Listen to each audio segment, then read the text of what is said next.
આ તો હતું રિસોર્ટ હલ્દીનું ફંક્શન એટલે ફોટા પાડવા આવી ગયા. પછી મારી દીધું આપણે ફૂડ સેટઅપ અને થઈ ગયું તો તૈયાર જમવાનું. એટલે બધાને બેસાડી દેતા જમવાના. સાંજે એન્ટ્રી ગેટનું ડેકોરેશન જોઈને પછી આવી ગયા આપણે દાંડિયા રસ જોવા.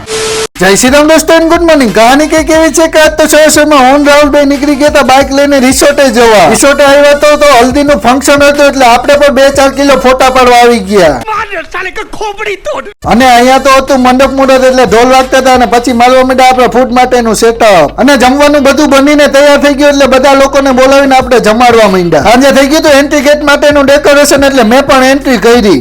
और अभी तो रुको, અજીબો શાન શહેનશાહ ઉડુડુડુડુ. અને ત્યાંથી આવી ગયા સીધા આપણે દાંડિયા રસ જોવા. અને અહીંયા તો દાંડિયા રસ ચાલુ હતો અને પછી કર્યો વાહેથી ટીટોળો ચાલુ હો. અને બની ગઈ હતી જલેબી એટલે મેં પણ ખાઈ લીધી. મળીએ આપણે નવ લોકમાં. ત્યાં સુધી જય Shri Ram and bye bye.